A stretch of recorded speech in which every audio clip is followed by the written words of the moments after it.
Selamat siang Ibu, perkenalkan saya Bidan Priscilia Carolina Novianti. Saya yang bertugas pada hari ini ya Bu ya.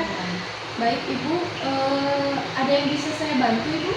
Iya, memang ada pecahan di Oh seperti itu ya Bu ya. Baik Ibu, saya akan memberikan pendidikan kesehatan tentang diapras dan oral keras ya Bu ya.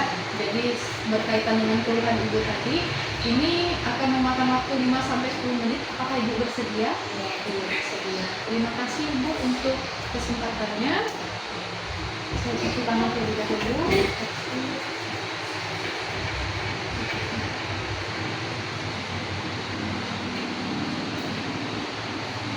Oke. Jadi yang pertama saya jelaskan ini kenapa popoknya merah itu ya Bu ya.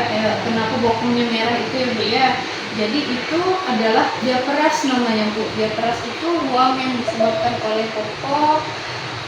Itu peradangan kulit dan terjadi di area popok. Hampir sebagian besar bayi pernah mengalami masalah tersebut. Jadi setelah pakai pempes ya Bu ya. Jadi ini biasanya umum dialami bayi 4-15 bulan. Ini Dede usianya sekarang 14 bulan ya Bu, betul ya, 14 bulan. Oke, jadi salah satu penyebab dari diapras ini, satu kebersihannya yang mungkin kurang terjaga ya Bu ya. Kalau misalnya pipis tidak langsung diganti popoknya seperti itu. Kemudian mungkin frekuensi dedeknya buang air kecil terlalu sering dan bayi tidak sedang mengkonsumsi obat-obatan kan Bu? Tidak sedang mengkonsumsi obat-obatan. Nah, ibunya sedang minum obat? Tidak juga ya. Oke.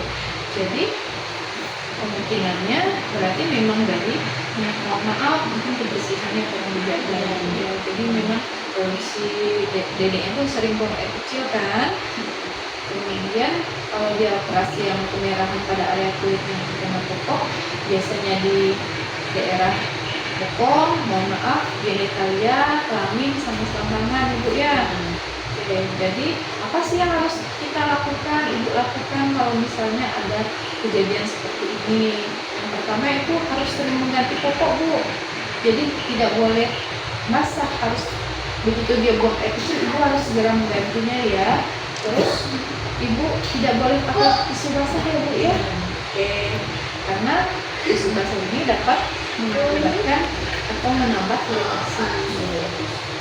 Terus tidak boleh pakai tisu basah, jadi gantinya apa Bu Bidan? Yang pertama gunakan air bersih untuk membersihkan area popok. Setiap kali Ibu mengganti popoknya ya Bu. Setelah itu langsung dibilas, tidak perlu digosok gitu ya. Jadi setelah tadi Ibu harus cukup dikeringkan dengan menutup kulitnya. Jadi di bagian popoknya tadi itu Ibu ya sudah dibersihkan, Ibu tutup untuk mengeringkannya. Jangan digosok karena gosokan yang keras pada bayi menyebabkan kerusakan kulit gitu ya.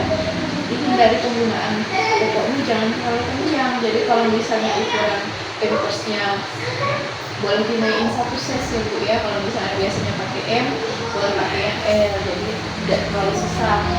Dan setelah itu kalau memang Ibu boleh menggunakan baby oil ya Bu ya, atau lotion untuk mengurangi ruang popoknya tadi. Jadi di pemerahan itu boleh Ibu olesi baby lotion yang body khusus bayi atau baby oil kayak gitu ya Bu ya. Oke. Nah, bagaimana sih Bu caranya mencegah agar tidak terjadi seperti ini lagi ya diapras itu ya? Yang pertama Ibu harus pilih jenis popok dari bahan kain yang menyerap keringat. Jadi jangan asal-asalan gitu ya Bu ya. Jadi bahannya harus diperhatikan. Terus sering mengganti popok bila basah atau mengganti pampasnya tadi ya Bu kalau misalnya pakai pampas, dan menjaga kebersihan di sekitar popok. Jadi pada saat persalinan itu betul-betul Ibu perhatikan, jangan sampai ada mohon maaf pipisnya atau kotorannya masih tersisa di area-area yang tidak, area-area yang sulit gitu ya Bu ya. Misalnya jika sudah terlihat itu sudah dibersihkan, harus benar-benar diperhatikan lagi, jangan sampai ada sisa seperti itu ya Bu ya. Nah, apabila terjadi keluhan dan sudah Ibu lakukan perawatan untuk yang kerasnya ini masih seperti itu, Ibu harus segera pergi ke tenaga kesehatan ya Bu ya, rumah sakit bidan atau puskesmas untuk juga ibu ya. Iya. Oh iya, jadi saya jelaskan lagi yang putih-putihnya itu ya bu ya, namanya itu oral thrush bu. Oral thrush itu adalah dia jamur di selaput lendir mulut, biasanya di mukosa di lidah bayi, dan kadang-kadang ada di langit-langit ya, di palatung bayi, di gusi serta di lantai mulut. Nah, kenapa bisa terjadi seperti itu bu gejalanya?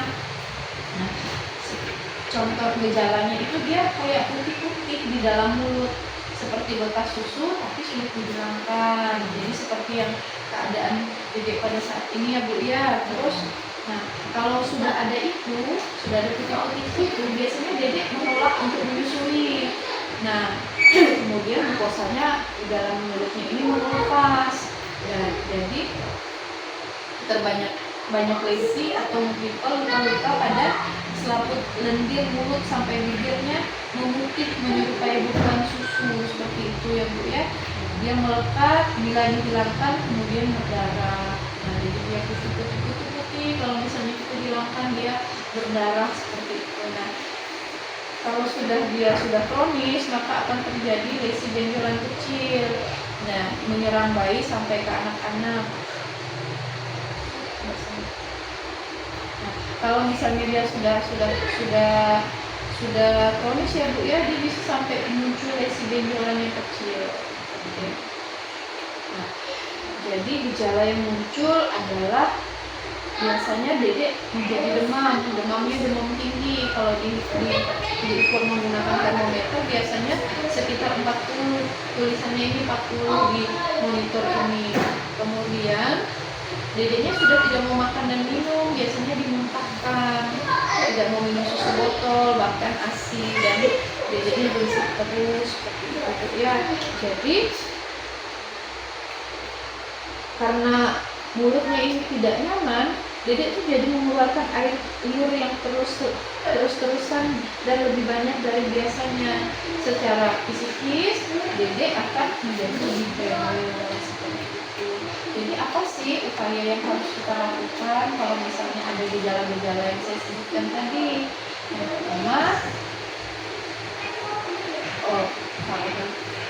jadi apa sih upaya-upaya yang harus kita lakukan agar tidak terjadi hal-hal yang seperti saya sebutkan tadi ya bu ya. Jadi untuk pencegahannya, yang pertama, ibu harus membersihkan atau mencuci bersih botol susu yang diseduh dengan air. Ibu harus cuci botolnya, diseduh dengan menggunakan air mendidih ya bu ya, direbus seperti itu. Jadi apa sih yang harus kita lakukan ini bu untuk mencegah tadi yang saya sebutkan itu? Jadi yang pertama, botolnya ini harus dicuci bersih menggunakan air mendidih ya. Jadi diseduh dulu airnya, baru dibersihkan. Jadi botol bisa, atau botolnya kalau misalnya bisa yang tahan direbus, boleh direbus ya sebelum sampai seperti itu. Jadi bayi jangan diberikan gas kompong, gas kosong itu tidak boleh, karena selain dapat menyebabkan oral thrush, dia juga dapat mempengaruhi bentuk rahang. Jadi kayak empeng ya bu, empeng itu tidak boleh, tidak disarankan. Jadi kalau memang mau menyusui menggunakan botol susu yang di dalamnya ada susunya, tidak boleh empeng ya, karena dia akan menyebabkan oral thrush juga, dan juga nanti paling fatalnya mempengaruhi bentuk rahang ya bu ya. Terus yang saya jelaskan tadi, berarti ibu sudah paham nggak kenapa bokong anak ibu bisa merah? Karena apa? Karena popok tadi ya, popoknya jarang diganti ya. Jadi ibu harus sering-sering ganti popok. Jadi setiap pipis ibu harus mengganti popoknya ya. Oke. Kalau misalnya dedeknya minum ASI, ibu harus memberikan ASI pada dedek dengan keadaan pipihnya bersih ya, harus dibersihkan terlebih dahulu. Jadi jangan sampai dedek mengkonsumsi niatnya ibu ini baik untuk memberikan ASI, tapi karena payudaranya, putingnya tidak pernah dibersihkan, disebut kotor, jadi dedeknya pun nanti bisa kena oral thrush ya bu, atau penyakit pencernaan seperti itu. Nah, kalau setelah menyusui dalam mulutnya ini ada sisa-sisa ASI atau sisa-sisa susu, jadi ibu bisa dibersihkan ya Bu ya. Karena kalau tidak dibersihkan itu bisa nanti menjadi salah satu penyebab terjadinya oral thrush ini ya Bu ya. Jadi untuk menghindari kejadian tersebut, setiap bayi selesai menyusui berikan 1-2 sendok air masak untuk membilas sisa susu yang terdapat pada makanan. Jadi jangan terlalu banyak, dia hanya digunakan untuk membilas saja ya. Habis itu dibersihkan mulutnya. Jadi bagaimana cara merawat mulutnya ini kalau memang sudah terjadi seperti oral thrush ini? Yang pertama, untuk merawatnya ibu harus cuci tangan terlebih dahulu. Setelah ibu cuci tangan, ibu menggunakan kain kasa ya Bu ya. Kain kasa itu kain kasa steril. Nanti ibu dibalik di dalam jarinya ibu ini, kemudian ini kasanya sudah dilarutkan di dalam larutan garam. Dan ibu boleh mengoleskan mulut bayi dengan obat yang warna ungu tuh ya Bu ya, yang violet, dia 1 mili aja kan. Nah, atau menggunakan Nitasin gitu. Kemudian kain yang dipakai tadi itu dibuang ya Bu ya, jangan dipakai lagi. Kain kasa yang pakai tadi dibuang, jadi dia sekali pakai saja ya Bu ya. Oke, jadi berikan perawatan tadi, sudah dibersihkan, sudah diberikan daging violet, tapi jadi masih seperti ini Bu, ibu harus segera ke fasilitas yang lebih lengkap ya, yang untuk segera berkonsultasi dengan dokter seperti itu ya Bu ya. Oke. Bu, saya sudah cukup menjelaskan, saya mau mengevaluasi ibu tadi bagaimana cara merawat lukanya Bu, oral thrush-nya. Mencuci tangan, oke, terus habis itu menggunakan kain kasa ya, yang pasti cuci tangan pakai kain kasa, terus boleh menggunakan obat obat Entrin Violet namanya ya Bu ya. Oke, saya rasa Ibu sudah paham, cukup sampai di sini. Terima kasih untuk waktunya Ibu, semoga dedek lekasnya baik ya. Namun apabila setelah dilakukan perawatan oleh Ibu di rumah tapi dedeknya masih seperti ini, Ibu harus segera bertemu dengan dokter ya. Terima kasih Bu, selamat sore.